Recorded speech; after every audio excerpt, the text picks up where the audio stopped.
चेतावनी, 15 वर्ष से कम उम्र के बच्चों के लिए ये सामग्री उपयुक्त नहीं है। दर्शक अपने विवेक का उपयोग करें।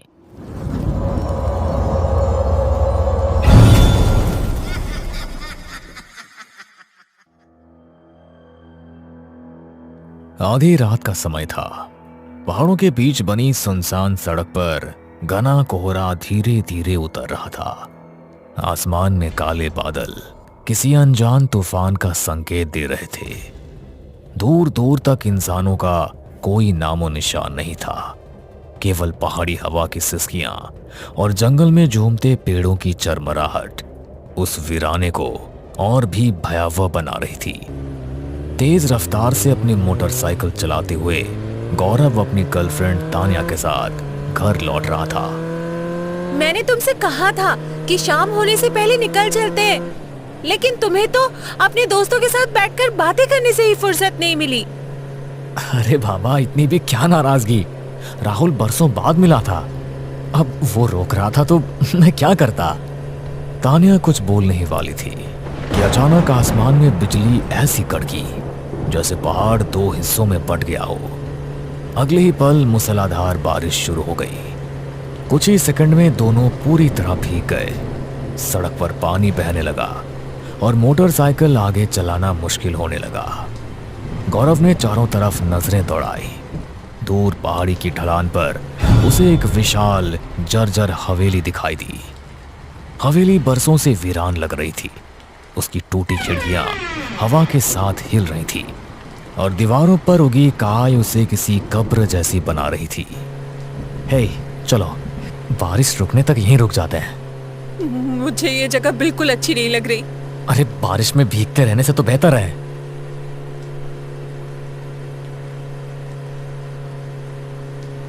गौरव ने मोटरसाइकिल हवेली के मुख्य दरवाजे के सामने रोक दी।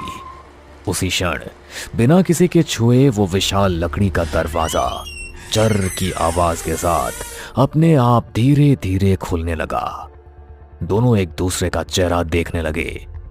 अंदर से घना अंधेरा बाहर फैलता हुआ महसूस हो रहा था।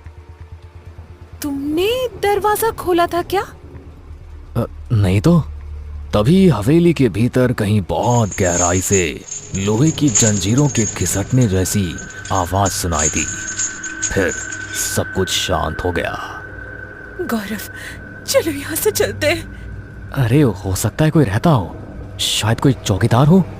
अगर कोई रहता है तो उसने जवाब क्यों नहीं दिया? उसी समय हवेली के भीतर से धीमी फुसफुसाहट सुनाई दी। अचानक ठंडी हवा का तेज झोंका दोनों के बीच से गुजर गया। तान्या के पूरे शरीर में सिहरन दौड़ गई। गौरव, मुझे बिल्कुल अच्छा नहीं लग रहा। अरे डरने की जरूरत नहीं है, 2 मिनट देखकर वापस आ जाएंगे। तान्या ने उसका हाथ पकड़कर रोकने की कोशिश की, लेकिन गौरव उसकी बात अनसुनी कर सीढ़ियां चढ़ गया। मजबूर होकर तान्या भी उसके पीछे चली गई। जैसे ही दोनों ने हवेली के अंदर कदम रखा, पीछे का विशाल दरवाजा जोरदार धमाके के साथ अपने आप बंद हो गया। दोनों बुरी तरह चौंक पड़े। दरवाजा खोलो, जल्दी! गौरव ने पूरी ताकत से दरवाजा खींचा, लेकिन दरवाजा पत्थर की तरह जाम हो चुका था। उसी समय पूरे हॉल में सड़ी हुई मिट्टी और राख की तीखी गंध फैल गई। दीवारों पर टंगी पुरानी तस्वीरें अपने आप हिलने लगी। ऊपर टूटी हुई छत से काली राख जैसी धूल धीरे धीरे नीचे गिर रही थी। हेलो, कोई है यहाँ? उसकी आवाज पूरे हॉल में गूंजती चली गई। कोई है? फिर अचानक पूरा हॉल बिल्कुल शांत हो गया। इतना शांत कि दोनों की सांसों की आवाज साफ सुनाई देने लगी।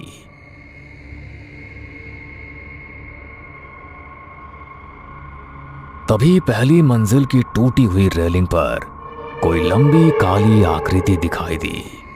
वो इंसान जैसी थी, लेकिन इंसान नहीं थी। उसका शरीर असामान्य रूप से लंबा था। दोनों हाथ घुटनों से भी नीचे लटक रहे थे। पूरा शरीर राख और कालिक से ढका हुआ था। चेहरा बिल्कुल दिखाई नहीं दे रहा था। जहां चेहरा होना चाहिए था वहां केवल गहरा अंधेरा था। उस अंधेरे के बीच दो लाल अंगारों जैसी आंखें जल रही थी। वो आकृति बिना पलक झपकाए दोनों को देख रही थी। वो क्या है? अगले ही पल वो आकृति रेलिंग से नीचे नहीं कूदी, बल्कि बिना हिले धीरे धीरे हवा में तैरती हुई नीचे उतरने लगी। उसके पैर जमीन को छू ही नहीं रहे थे। जैसे जैसे वो पास आती गई, हवा और ठंडी होती गई। दीवारों पर लंबी काली परछाइयां रेंगने लगी। अचानक पूरी हवेली में एक भारी गूंजती हुई आवाज फैल गई। ठाकुर वंश। गौरव कांप उठा। कौन हो तुम? कुछ पल तक सन्नाटा छाया रहा। फिर वही भारी आवाज पूरे हॉल में गूंज उठी। वंश भक्षक हूं। इतना कहते ही हवेली की सभी खिड़कियां एक साथ खुल गई। भीषण हवा का तूफान अंदर घुस आया। चारों तरफ राख का बवंडर उठने लगा। गौरव और तान्या अपनी आंखें भी नहीं खोल पा रहे थे। अचानक वो काली आकृति बिजली की गति से उनकी ओर बढ़ी। अगले ही क्षण पूरे हवेली के भीतर ऐसी भयावह चीख गूंजी कि पहाड़ों में बैठे पक्षी भी रात के अंधेरे में उड़ गए। फिर सब कुछ शांत हो गया। हवेली का दरवाजा धीरे धीरे अपने आप बंद हो गया।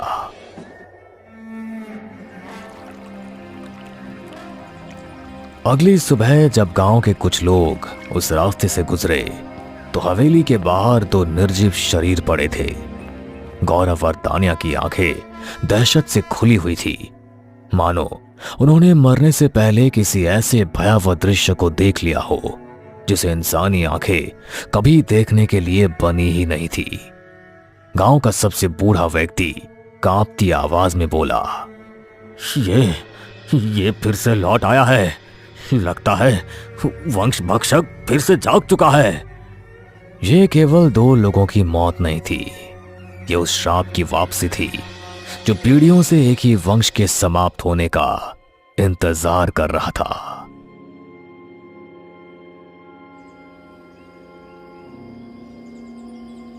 गौरव और तान्या की रहस्यमयी मौत की खबर पूरे पहाड़ी इलाके में जंगल की आग की तरह फैल चुकी थी।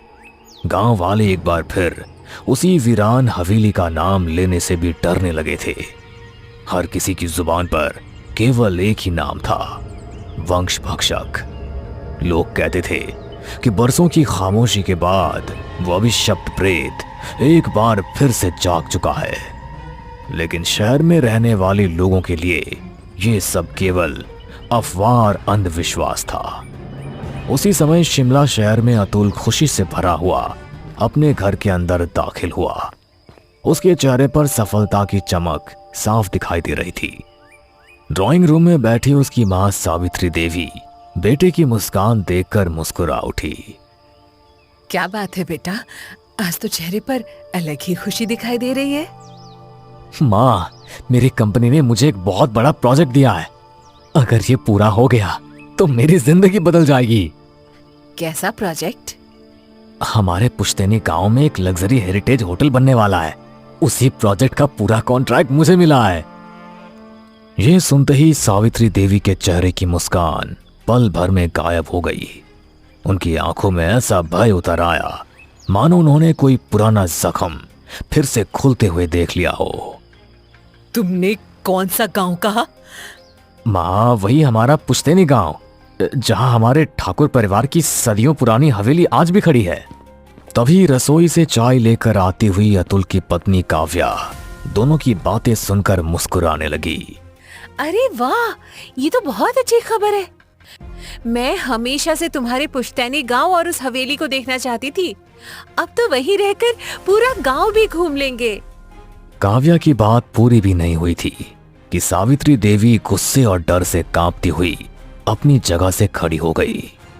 चुप! उस गांव में जाने की बात दोबारा कभी मत करना। पूरे घर में अचानक सन्नाटा छा गया। अतुल और काव्या हैरानी से उन्हें देखने लगे। मां, आखिर बात क्या है? वो हवेली घर नहीं, मौत का दरवाजा है। 2 महीने पहले उसी हवेली के बाहर 2 नौजवानों की लाश मिली थी। उनसे पहले भी ना जाने कितने लोग वहां से जिंदा वापस नहीं लौटे।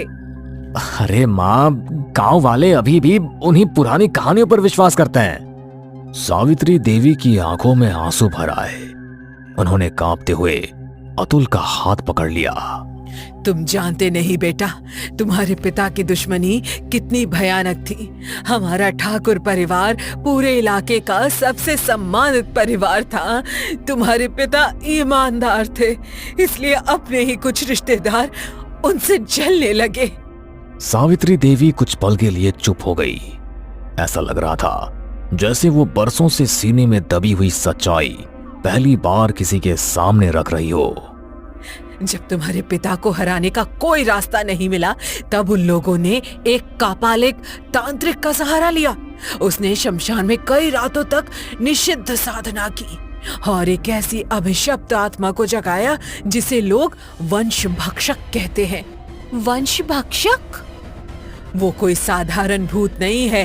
वो किसी एक इंसान का नहीं, पूरे वंश का शिकार करता है। जिस खानदान के पीछे पड़ जाए, उसकी पीढ़ियां एक एक करके खत्म होने लगती हैं। वो तब तक नहीं रुकता जब तक उस वंश का अंतिम व्यक्ति भी मिट नहीं जाता। अतुल के चेहरे पर डर नहीं, बल्कि हल्की सी मुस्कान थी। मां, 21वीं सदी में भी आप इन कहानियों पर विश्वास करती हैं? अरे कोई भूत किसी का पूरा खानदान खत्म कर देगा? ये सब केवल अंधविश्वास है। अगर तुम उस गांव में गए तो याद रखना, मैं इस घर में एक पल भी नहीं रुकूंगी। मां की आंखों में पहली बार अतुल ने इतना गहरा भय देखा। उसने कुछ पल सोचा, फिर धीरे से सिर झुका दिया। ठीक है मां, मैं ये कॉन्ट्रैक्ट छोड़ देता हूं। सावित्री देवी ने राहत की सांस ली।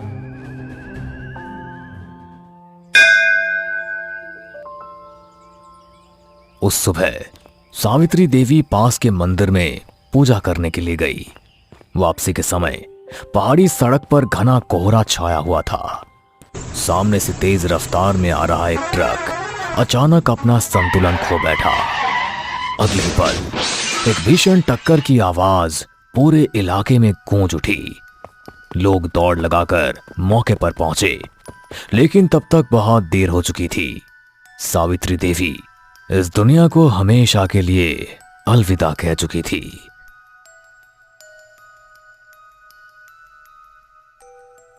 सावित्री देवी की मृत्यु को कई दिन बीत चुके थे। मां के जाने के बाद वो घर जो कभी हंसी से गूंजता था, अब हर समय सोना और उदास रहने लगा था। उसी दौरान कंपनी ने वही कॉन्ट्रैक्ट एक बार फिर अतुल को सौंप दिया। उसी शाम अतुल खिड़की के पास खड़ा पहाड़ों की ओर देख रहा था। तभी उसने धीरे से काव्या की ओर मुड़कर कहा, काव्या, मां के जाने के बाद अब इस शहर में मेरा मन बिल्कुल नहीं लगता। कंपनी ने वही कॉन्ट्रैक्ट दोबारा मुझे ऑफर किया है। इस बार मैं उसे मना नहीं करूंगा। हम आज ही अपने पुश्तैनी गांव के लिए निकल रहे हैं। लेकिन माँ ने हमें वहां जाने से साफ मना किया था। मां डर गई थी काव्या। मैं नहीं मानता कि कोई पुराना श्राप आज भी जिंदा हो सकता है। काव्या चुप रह गई। वो जानती थी कि अतुल एक बार जो फैसला कर लेता है, उसे बदलना लगभग नामुमकिन होता है। कई घंटों का सफर तय करने के बाद उनकी कार पहाड़ों में बसे उस पुराने गांव में पहुंची। जैसे ही गांव वालों की नजर अतुल पर पड़ी, उनके चेहरों का रंग उड़ गया। कुछ बूढ़े लोग एक दूसरे की ओर देखने लगे, जबकि कई औरतों ने अपने बच्चों को तुरंत घरों के अंदर भेज दिया। गांव की गलियों में अचानक ऐसा सन्नाटा छा गया, मानो किसी अनहोनी ने गांव की चौखट पर कदम रख दिया हो। कुछ ही देर बाद अतुल और काव्या उस विशाल जर्जर हवेली के सामने खड़े थे। दीवारों पर काई जमी हुई थी, खिड़कियां टूटी हुई थी। हवा के साथ झूलता पुराना लकड़ी का दरवाजा चरमराने की आवाज कर रहा था। अतुल, यहाँ कैसी अजीब सी मनहूसियत फैली हुई है। ऐसा लग रहा है जैसे ये हवेली अभी भी किसी का इंतजार कर रही हो। काव्या की बात पूरी भी नहीं हुई थी कि तभी उनके पीछे से एक भारी और कड़कदार आवाज गूंज उठी। तुम बिल्कुल सही कह रही हो बेटी, ये हवेली आज भी अपने अगले शिकार का इंतजार कर रही है। दोनों ने एक साथ पलट कर देखा। उनके सामने जटाजूट धारण किए एक अघोरी खड़ा था। उसके पूरे शरीर पर शमशान की राख लगी हुई थी। गले में अस्थियों की माला झूल रही थी। उसकी लाल आंखें बिना पलक झपकाए अतुल को घूर रही थी। कौन हो तुम? मैं कौन हूं ये जानने से ज्यादा जरूरी है कि तू कौन है। अघोरी कुछ कदम आगे बढ़ा और अतुल के चेहरे को ध्यान से देखने लगा। अचानक उसके चेहरे का भाव बदल गया। तो आखिर ठाकुर रणवीर सिंह का खून फिर से इस हवेली तक पहुंच ही गया। पर तुम मेरे पिताजी को कैसे जानते हो? मैं तेरे पिता को नहीं, तेरे पूरे खानदान के श्राप को जानता हूं। हवा अचानक और ठंडी हो गई। हवेली का दरवाजा अपने आप धीरे धीरे हिलने लगा। ये कोई साधारण हवेली नहीं है, ये उस अभिशप्त वंश भक्षक का ठिकाना है जिसे तेरे दुश्मनों ने वर्षों पहले तेरे खानदान को मिटाने के लिए जगाया था। अरे बस करो बाबा, बचपन से ऐसी कहानियां मैं सुनता आ रहा हूं। अगर यहां सचमुच कोई भूत होता तो ये गांव कब का खत्म हो चुका होता। अघोरी की आंखों में गुस्सा उतर आया। अभी भी समय है, इस हवेली के भीतर कदम मत रखना। जिस दिन तू इस चौखट को पार करेगा उसी दिन तेरी मौत की गिनती शुरू हो जाएगी। और याद रख, वंश भक्षक कभी अपना शिकार नहीं छोड़ता। इतना कहकर अघोरी मुड़ा और धीरे धीरे गांव की पगडंडी पर चलता हुआ घने कोहरे में गायब हो गया। कुछ पल तक वहां अजीब सा सन्नाटा पसरा रहा। अतुल, मुझे उनकी बात सच लग रही है। शायद हमें यहाँ से वापस लौट जाना चाहिए। अरे डरने की कोई जरूरत नहीं है, गांव वालों ने मिलकर तुम्हें भी डरा दिया है। इतना कहकर अतुल ने हवेली का दरवाजा धक्का देकर खोल दिया। दरवाजा चरमराहट के साथ खुला और भीतर से बर्फ जैसी ठंडी हवा का झोंका बाहर निकला। दोनों हवेली के अंदर दाखिल हो गए। चारों तरफ धूल की मोटी परत जमी हुई थी। पुराना फर्नीचर जालों से ढका हुआ था। ऐसा लग रहा था मानो बरसों से यहां किसी इंसान ने कदम ही न रखा हो। काव्या, मैं गांव से कुछ मजदूर को बुला कर लाता हूं, शायद कोई साफ सफाई के लिए तैयार हो जाए। इतना कहकर अतुल हवेली से बाहर निकल गया। लेकिन पूरे गांव में कोई भी उस हवेली के अंदर जाने को तैयार नहीं हुआ। समय धीरे धीरे बीतता गया। करीब 1 घंटे बाद हवेली के भीतर अकेली खड़ी काव्या को अचानक ऐसा महसूस हुआ जैसे रसोई घर की दिशा से किसी के धीरे धीरे चलते हुए कदमों की आवाज आ रही हो। काव्या की सांसें तेज हो गई। वो डरते डरते रसोई घर की ओर बढ़ने लगी। कौन है वहां? अगर कोई है तो सामने आओ। उसकी आवाज पूरे रसोई घर में गूंजकर वापस लौट आई। अचानक उसके ठीक सामने रखा पीतल का एक पुराना बर्तन अपने आप जमीन पर गिर पड़ा। काव्या बुरी तरह से चौंक गई। उसने कांपते हुए पीछे देखा, वहां कोई नहीं था। लेकिन अगले ही पल उसे ऐसा महसूस हुआ जैसे कोई लंबी काली परछाई बिजली की गति से उसके पीछे से गुजर गई हो। पूरे रसोई घर का तापमान अचानक बर्फ जैसा ठंडा हो गया। काव्या की सांसें तेज हो गई। वो घबराकर हवेली से बाहर भागी। उसी समय सामने से अतुल आता दिखाई दिया। क्या हुआ काव्या, तुम इस हालत में बाहर क्यों खड़ी हो? अतुल, उस अघोरी की बात सच थी। इस हवेली में कोई है। मैंने अपनी आंखों से किसी काली परछाई को देखा है। हमें अभी इसी वक्त यहाँ से चले जाना चाहिए। अरे तुम भी गांव वालों की तरह बातें करने लगी हो। डर की वजह से तुम्हें भ्रम हुआ होगा। इतना कहकर अतुल उसका हाथ पकड़कर फिर से हवेली के अंदर ले गया। धीरे धीरे शाम रात में बदल गई। बाहर तेज बारिश फिर से शुरू हो चुकी थी। बिजली की चमक हर कुछ मिनट में हवेली की टूटी दीवारों को रोशन कर रही थी। आधी रात अतुल और काव्या पुराने कमरे में सो रहे थे। बाहर तेज बारिश लगातार हो रही थी। हवेली के हर कोने में सन्नाटा पसरा हुआ था। अचानक ऊपर की मंजिल से किसी भारी चीज के गिरने की आवाज आई। अतुल और काव्या की आंख खुल गई। अतुल ने घड़ी की ओर देखा। रात के ठीक 12 बजे थे। अतुल, तुमने सुना? शायद कोई पुरानी लकड़ी गिरी होगी। तभी दूसरी आवाज आई। ऐसा लग रहा था जैसे कोई नंगे पैरों से धीरे धीरे छत पर चल रहा हो। पूरा कमरा बर्फ की तरह ठंडा हो गया। काव्या ने डरकर अतुल का हाथ पकड़ लिया। मुझे अच्छा नहीं लग रहा, मत जाओ ऊपर। अगर कोई जानवर घुस आया होगा तो? अतुल ने टॉर्च उठाई और धीरे धीरे सीढ़ियां चढ़ने लगा। हर सीढ़ी उसके पैरों के नीचे चरमराने लगी।